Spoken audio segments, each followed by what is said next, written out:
folks, and welcome back here to Gatekeeper Media as we continue to bring you coverage of the 2022 LWS Open at Idlewild out in Burlington, Kentucky. We appreciate you all tuning in, and we'd like to give a special thank you to our Patreon supporters who help make all of this coverage possible. Once again, I am Dustin Mouret. I'll be bringing you the commentary alongside Nathan Queen for this LWS Open. How's it going, sir? Doing pretty well. I'm nice and dry here inside. These players, however, have dealt with a good bit of rain. As you see, the scores reflecting that on the front. Quite a bit of red here. Yeah, not a lot of birdies to be had. It was pretty much pounding rain on the first 5 or 6 holes, and even had a 1-hour rain delay after hole 3. So definitely the players kind of dealing with the weather conditions as well as delays, kind of trying to keep their composure as we head into hole number 10. Yeah, the second most difficult hole on the course today, 368-foot par 3, quite a bit uphill, and just a tight gap. If you have the forehand power, the angle plays a little bit better for that, but backhand plays good also. Yeah, I mean, lots of par 4s and par 5s on the front 9. I think there's only like 1 or maybe 2 par 3s, so another par 3 finally here on hole 10. But like you said, a very tough one, very particular. But look at that shot. Wow. Yeah, great shot from Raven there. Looks to be right around circle's edge. And you can't draw it up a whole lot better. That's one of those just beautiful hyzer flip shots. It just flies perfect the whole way. Unfortunately, Ty Love not getting the same affection from the woods there.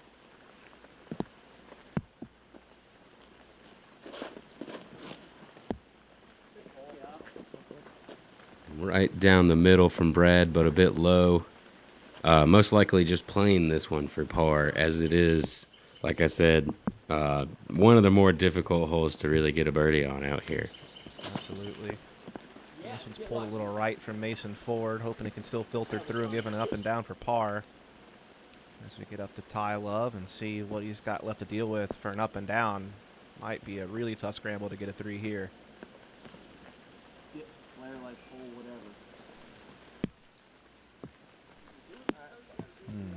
We'll see. Yeah, not quite able to tell what he did there, but he was not in a good position.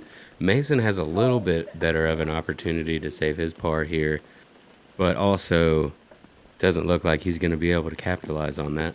Yeah, it catches a tree right before he's going to enter the front side of the green, so he's going to have a long outside circle 2 bit at this. Yeah, just going to have to lightly toss it up there and just settle for a 4. Yeah, just 7% of the field able to get a birdie on this hole today. 23% with bogey or above, and Ty getting a very unfortunate rollaway here. Man, that is gruesome. He winds up really now only truly getting maybe 15 feet closer to the basket. Oh, man. And after you're already struggling to get down the fairway, that's just kind of a gut punch right there. Kind of knocks you over. Man. There's so many greens on this course, too, that are sloped and can give you that kind of danger. I didn't think I could miss it long. Then some of the holes that aren't sloped have like these funny little creeks surrounding them. So, I mean, you really have to think on the putting green on this course. Absolutely. And Mason Ford going to tap in for back-to-back bogeys now. After getting back to par, it's climbed a couple strokes back over. Brad able to get the par, though, so walking away with this one without any blemishes being added to the scorecard. Raven gave his birdie bid. Pretty good chance. Just a bit off to the left side. Tough to get the height and the distance right when you're putting as uphill as he was.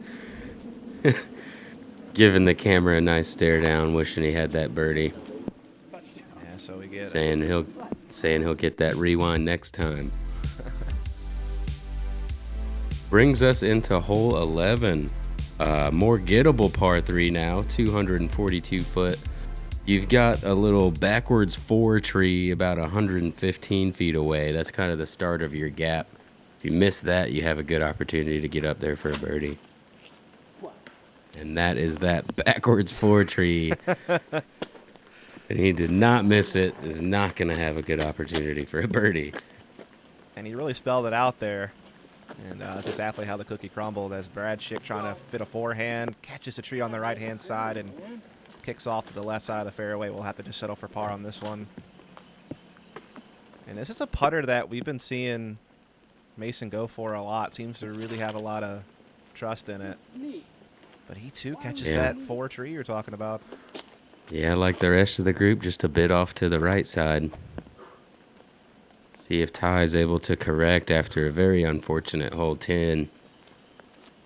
See a nice bounce back birdie if he could get this one. Taking a low right gap.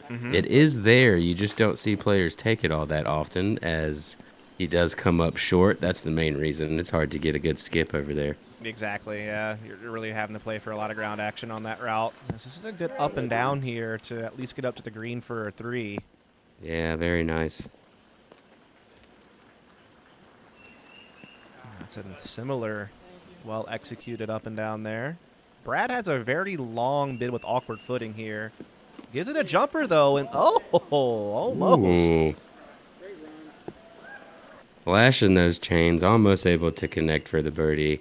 Ty gonna see if he can kind of redeem the card here on this short par 3. And 47% of the field gonna be taking strokes on our card here.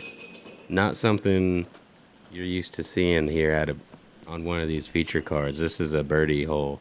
Yeah, no one's gonna get it. That is wild. Luckily, no roll away there for Ty Love, so he'll still be able to get his par. Certainly looked like it was at risk of doing that. And the rest of the card should just be cleaning up here at this point. As this is where the rain kind of started to subside a little bit. It was very heavy the first 3 or 4 holes. Again, there was a rain delay for an hour due to lightning in the middle of hole 3 that our players had to kind of, just sit and wait and try to come back to the course. And it was still raining all through the front 9, but finally starting to simmer down a little bit. Yeah, at this point you still see some umbrellas, but a lot of that's just going to be rain falling off or water falling off of the trees. Definitely starting to clean up as we move to hole 12, which all of this you see right now is just mud. So very difficult to traverse after you do throw. But you want to get to that corner about 230 feet and then take a sharp right. If you go 260 feet, then you've gone too far and you're going to have a pinched off angle. But if you can get a big skip down to the right, you'll have a good opportunity to throw a backhand hyzer to reach this green. But there's kind of it's pretty difficult hole to get the birdie on. Yeah, I feel like just approaching the green is the trickiest part of this hole. Like you said, if you get in a good position off the tee, which we certainly saw there, it's still a very tricky angle and flight to not push too deep, but to get enough left to get into the green. Oftentimes, I feel like people, like you said, they'll push it too deep, and they want to have to go to like some crazy forehand roller or something like that. So Brad was definitely too inside, got a good roll out, it seemed, but then rolls all the way back down to the right side. He may have an angle down there, but it just depends on where his actual lie is. Good forehand here from Mason Ford. Gets some great ground play. Did I speak too soon? Yeah. It's a decent spot down there, but definitely could have landed better. Let's take a look at his very short run up here. As you see, he's not trying to get a whole lot of distance. Keeps the bottom of that flight plate up for most of the time until he gets his nice little wrist pop right at the end. Yeah, I know that the forehand is something he actually worked on a lot during this offseason and something he kind of spoke a lot about, something he was really trying to develop. I mean, he's known for having ridiculously smooth backhand form and being very proficient, but really tried to step up his forehand game this year. Ty going for the forehand as well. Didn't quite make the corner, but looks to have kicked out to a decent spot. And Raven just going for the placement shot here. Looks to have done so pretty well, but did push a little bit too far. That's that pesky Y tree, man. That tree has ruined a lot of people's upshots. Yeah, luckily for Raven there, not ruined. Just kept it a little bit out wide. Either way, though, I think he'd be pitching up for par. Oh, and this one's wide of it. Starting to fade. And this might one push deep. this one's moving. He's gone into that tree line. long down there. Got way more than he was expecting to get on that one. Brad trying to play like a flexing shot, but didn't quite force it over enough. But luckily settles into a spot where he'll be able to get up and down for par. Yeah, Mason has that similar kind of flex shot right here, just a little bit closer. Just missing that wide tree, and this looks great. Absolutely. As long as it doesn't get too bad Skips of a in roll. there, Should be in the but circle. Oh, no. here we go with the roll. You see the next card moving. Very difficult to keep your disc from doing that on this hole when you're approaching from over 300 feet. This is definitely one of the trickier greens out there. Very guarded, and again, that slope is just so tough.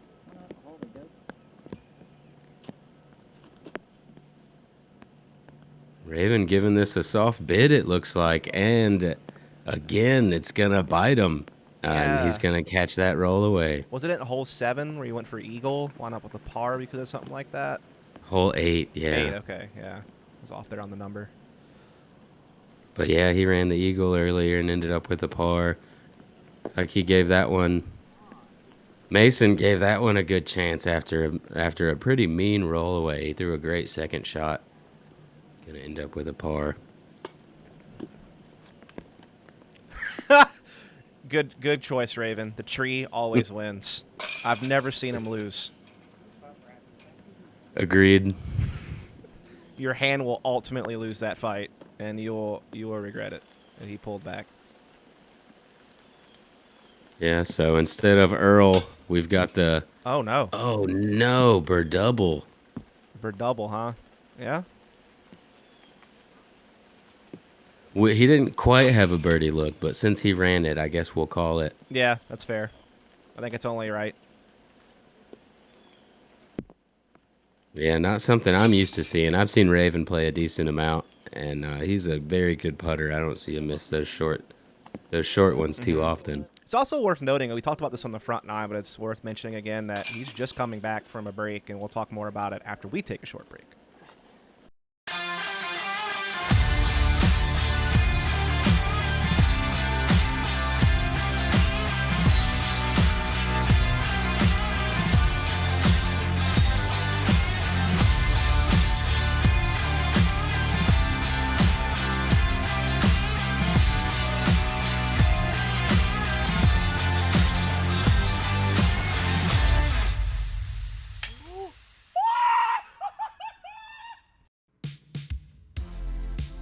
Here we are at the famous Y hole here.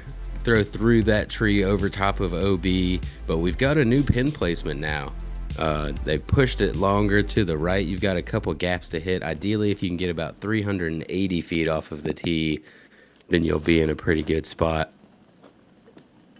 Ooh, great shot here from Bad Schick. Makes it through that Y gap and skips up. Nice. And he has pretty much nailed that 380 mark I was talking about. He's pretty much at the tree that I pinned that to. So he's got not a whole lot left into the green from there. Maybe 200 feet. Yep, absolutely. Really well executed. Mason trying to look to follow that same trail. Doesn't get quite as much ground play, but still a solid shot.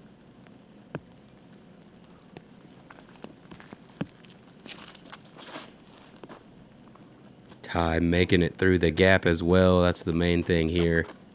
Going to be in a similar spot to Mason. And here's Raven, like you were talking about earlier. He has been nursing an injury, tried to come back earlier on and decided better of it. So this is just his third event of the season this year. Oh, what a shot as well.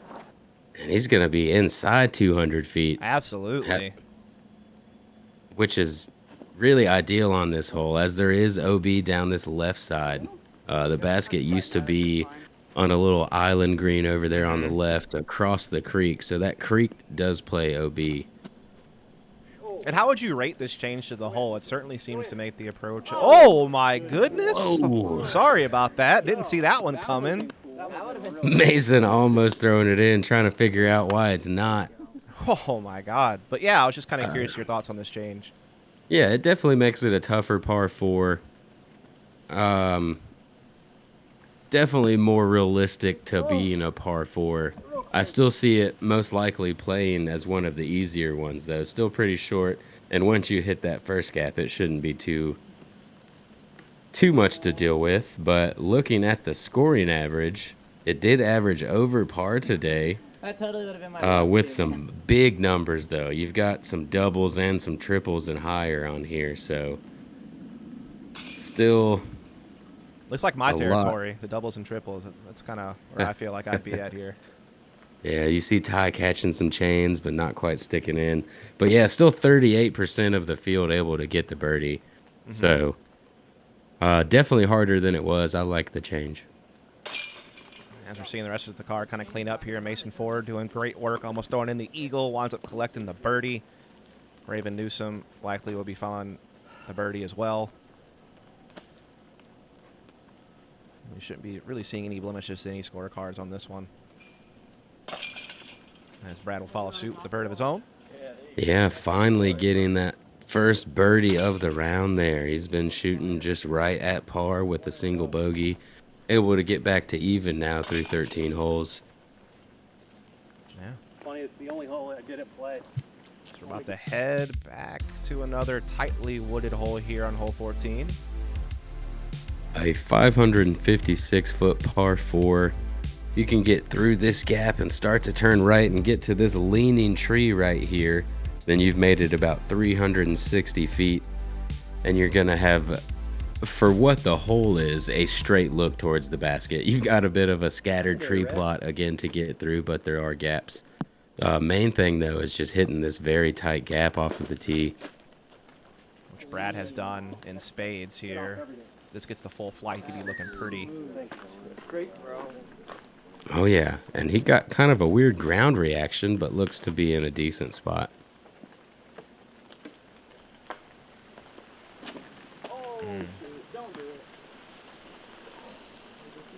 Not sure where that wound up. Looked like a little bit of a miss, though, a little early.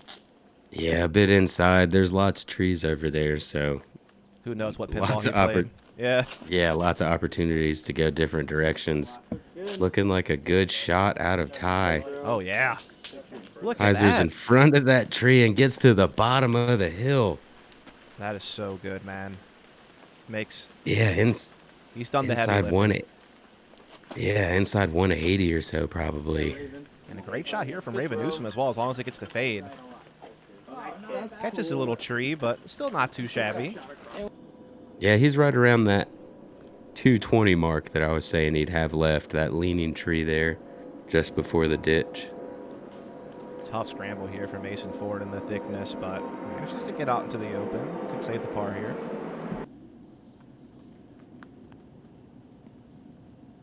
Yeah, he's going to have to pull off a pretty miracle shot right now.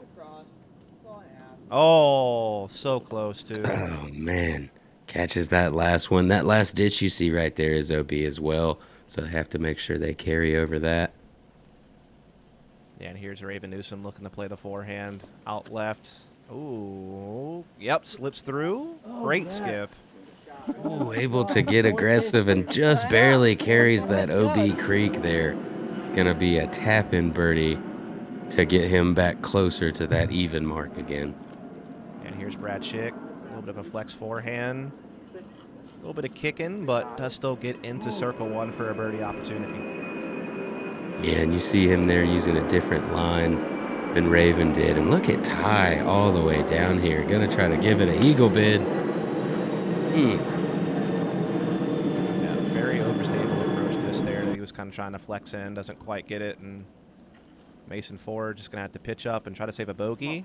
Or, nah, just a little short. Scared at the last hole. Thought maybe he might scare the chains again. And I walked through and saw a little bit of the FPO coverage today and got to watch Paige throw one in from about 160 or so here. Oh, wow, okay. Make sure you check that out. That was pretty fun. Absolutely. Definitely cool to see FPO back out here. Of course, they just played their major last week, as we had an off week for the Elite Series for MPO. They did. They're out here working hard while the MPO players got a nice week off last week. Absolutely. Ty, a nice par putt there from probably 28 feet. Brad gonna get his birdie and get to under par. gets his first birdie of the round last hole, likes the taste of it, and takes another one. They do taste mighty good. It's one of those things that is not an acquired taste at all. It's something that we all enjoy on the golf course. Yeah, I'm not sure anybody's got their first birdie and thought it tasted bad. No. Unless, like, you were just so in the dumps already that it couldn't save you, then maybe it would taste a little less fine. But still lovely as we get into a tricky par 4 hole 15. Yeah, very steep uphill here. Camera not doing it much justice. 487 feet, about 300 feet to that tree stump you saw on the left there. Once you get to that, you have about 200 feet left to the pin. Kind of a tight gap off of the tee. It does play more open for a forehand. There's room for a backhand, but it's kind of a very understable hyzer stand-up shot. Yeah, I think that, like, when you see that top-down view again, kind of showing you the difference in elevation between the MPO and FPO tee pad really does kind of give you a little bit more of a taste on how uphill this really is. Raven trying that hyzer stand-up, just not quite getting enough stand-up. He may have gotten far enough up there to have a shot.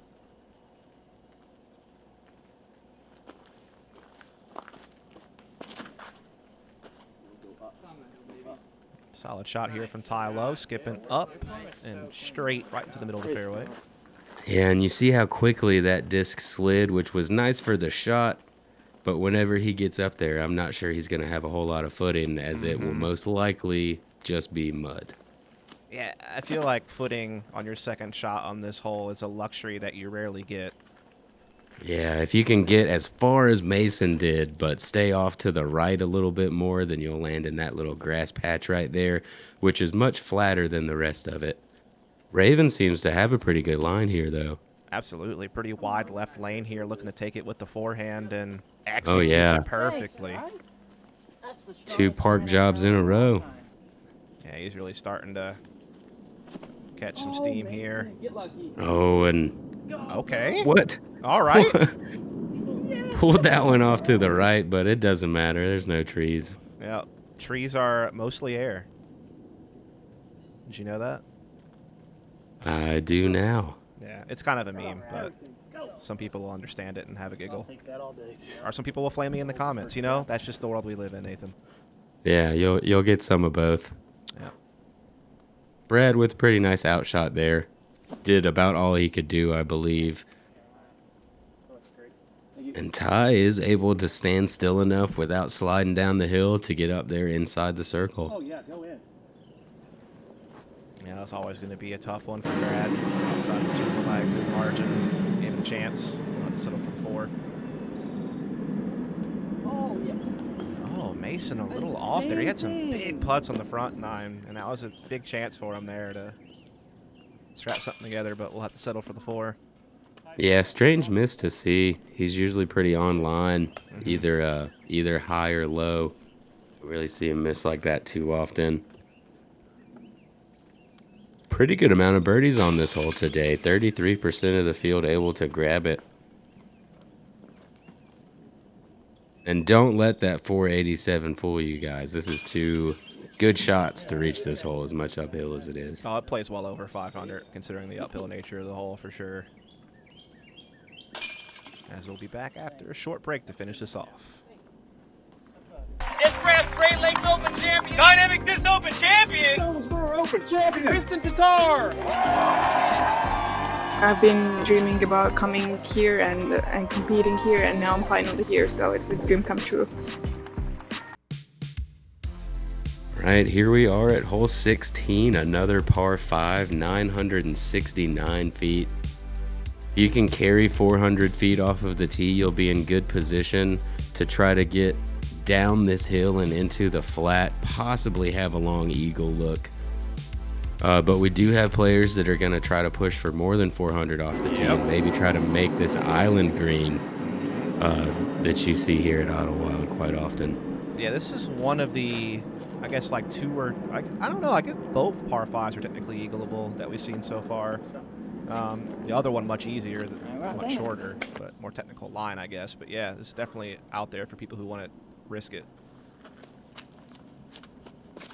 Yeah, you've got OB right, OB left, but pretty generous fairway. Not much wind today, so not too hard to land in the middle as Ty gets a nice hyzer pump out there. Let's take a look at his form. So he's got some long arms and uses his leverage well, gets way back, carries his momentum through. Very nice form. Wish I could do that.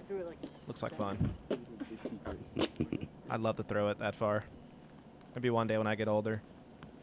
I know, just on a pure hyzer. We're going to see Brad go for more of a flex style shot here, but this one is not looking like it's going to come back fast enough. No, and I'm wondering how far he'll even get to advance. Yeah, from the way it looks like he may be on an uphill slope for his second shot. Going to be difficult to get some distance on it. Absolutely. And ooh, Mason's starting to test that line over on the left. And yeah, he is on an uphill slope. Gonna have to go with a forehand just to try to get some distance. About the best he could have hoped for, I feel like, based on where he was. Does so pretty well. Gonna be difficult to get a par from there, but if he wants to get super aggressive, I guess he could. Yeah, Raven booming one down there, but not looking for the eagle second throw. You know, he's just looking to play it for birdie. Not trying to do anything too crazy. It's tantalizing, though, especially the way scoring's been going so far, and now it's finally not raining. You feel like maybe this is your chance to do something. Right, and it looks like Mason is going to be trying to get down there, not onto the island, but does make it to the bottom and is going to have an open look from circle 2 for his eagle. Yeah, he chose choice B. A is go all the way for it. B is give yourself a long eagle bit, and C is just play for birdie. This kind of looks like a go all the way for it here. I agree. It definitely was. Catches those branches and should have dropped him down on the right side. Not necessarily a clean putt, but it could be a putt. Oh, look at this forehand from Brad. That is pumped.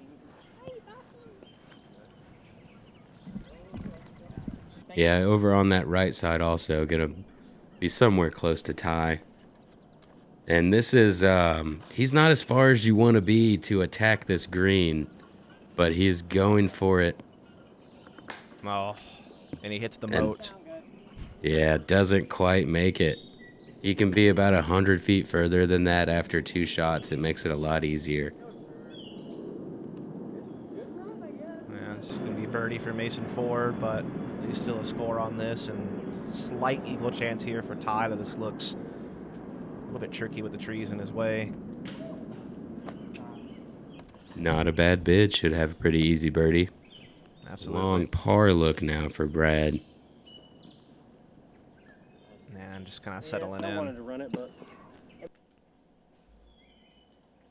This is for par save for Raven after going OB. No connect. There's the Raven putt that I'm used to seeing, nice and center. So the field did a hurting on this hole today. Okay. Kind of hurt my feelings a little bit too that 11 players were able to get the 3 on this hole, on this almost 1,000-foot hole that's an island green. We had 11 players collect the eagle, 65% of the field taking birdie or better. Does it make you feel better if I tell you it's like at least a little downhill? Does that help on the pain a bit? No. No, the island green. Speaking of island green, we almost have another one here. We kind of got that peninsula, 17, 287 par 3, creek running through it the whole way. Lots of danger. Lots of danger indeed. I'd say the one thing about this hole is that even if you go OB in this creek, there's still a pretty good chance to save par. That's like the only saving grace, depending on where you go out at. Yeah. Yeah, that's what I was going to say. If you go be close to the basket where that little peninsula is at, good chance to save par.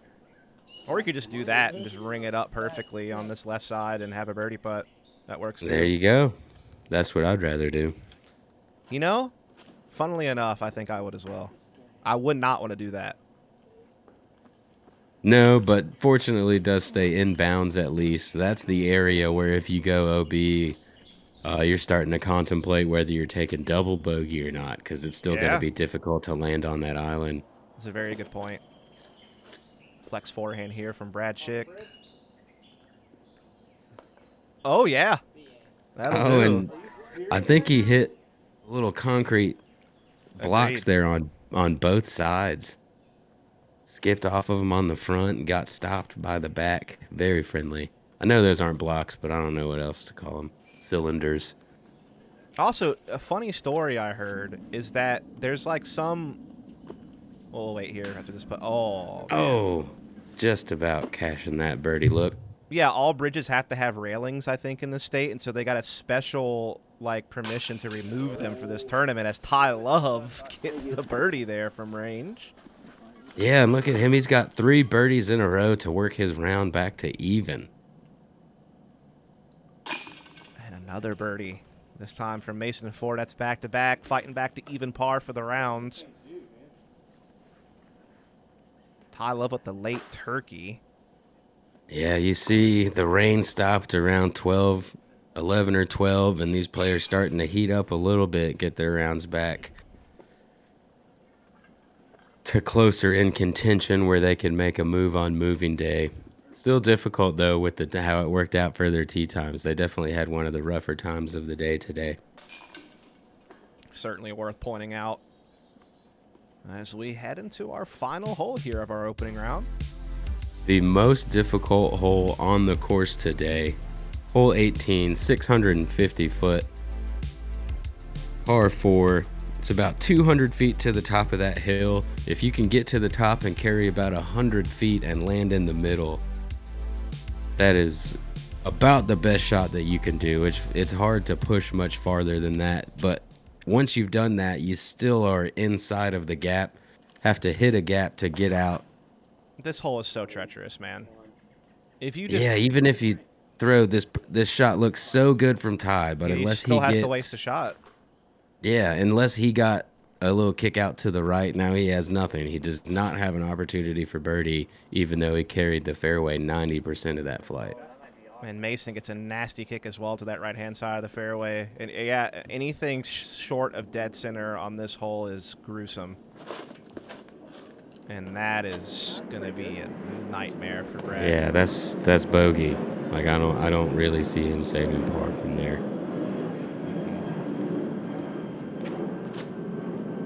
Good straight shot here from Raven, as long as it doesn't keep turning too much. Can't quite tell.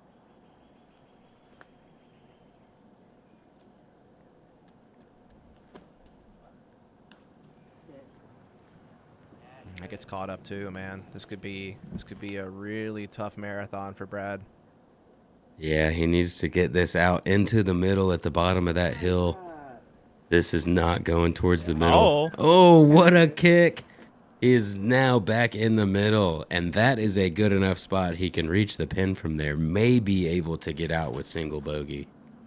Yeah, that is a great shot. Speaking of great shots, almost one there from Raven. Still a good quality, but catches the last tree before the mouth.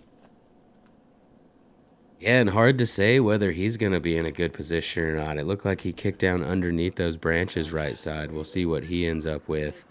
But a fantastic shot from Mason. Agreed. And that's what I like about this hole, though. It's such a fun finishing hole that can create separation and really make the intensity of a tournament finish just have that extra flair to it. And Ty had gotten far enough down there.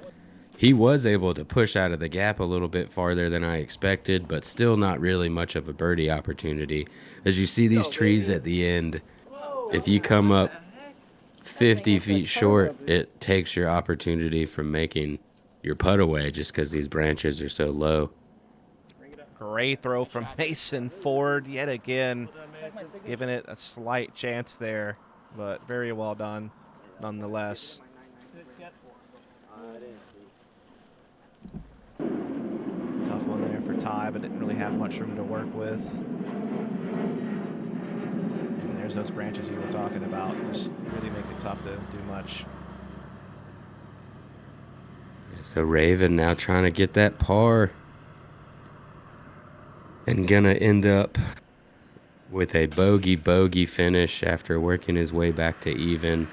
Brad Schick also, after working his way to under par, gonna finish with a double bogey. Take him to 1 over. And the rest of the card just kind of cleaning up some pars for the most part. Yeah, we got to see a struggle bus today. These players had a rough go of it with the rain. Not quite able to collect themselves and shoot the hot rounds that they needed to stay towards the top of the leaderboard. No, certainly not. Even par was the best here for this feature car, but again, super turbulent weather on the front nine made things tough. As we take a look at our leaderboard, some of the more favorable conditions later in the day were capitalized upon. 4 players from the double digits, and they'll find the lead card. For us, we'll have Matt Oram, Matt Bell, Ezra Robinson, as well as Alden Harris. It'll be a fun chase card tomorrow.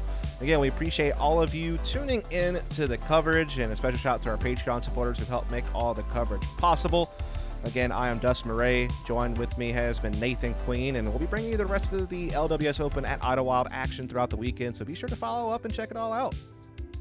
Yeah, look to be a bit drier tomorrow, and we'll see you guys out there.